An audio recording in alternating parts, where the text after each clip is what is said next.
Hey guys, after my recent review of Zelda II for the NES, I thought it might be fun to discuss some of the more interesting things Nintendo has done with the game over the years.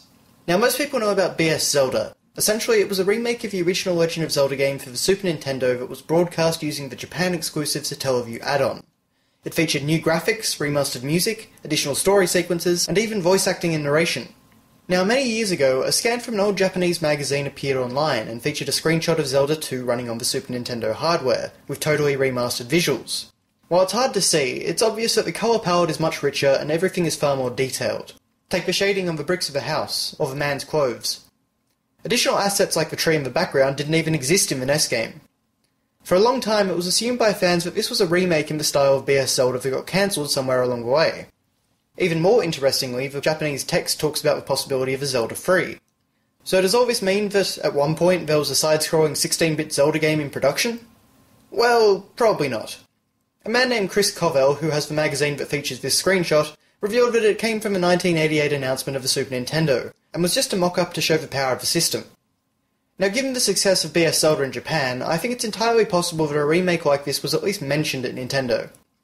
Similarly, it would make sense if the side-scrolling gameplay was in the cards during early concept work on Zelda 3. After all, Zelda 2 was the most recent title. Regardless, if there ever was a Zelda 2 remake or successor in development, it's unlikely that we'll ever see it. Now before we finish up, there's one more thing to talk about. Apparently someone at Nintendo really likes Zelda 2, because it appears as a tech demo for the Game Boy Advance as well. This time, however, it didn't show any side-scrolling gameplay.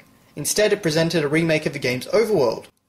Once again, it's hard to see much detail in these images, but we can see that the colour palette is much richer and more vibrant than the original version, and all the visuals have been at least partially remastered. It is also likely that elements such as the ocean were now animated. The biggest difference to the presentation, however, is that we can see a very nice cloud overlay, which definitely shows the capabilities of the GBA. This time, we don't actually have any more context or information. All that's known is that the game wasn't playable. It's almost certainly the case that this was just a tech demo, and never represented any intent to remake the game. In the end, Zelda 2 did actually make it onto the GBA, but in the form of an NES port.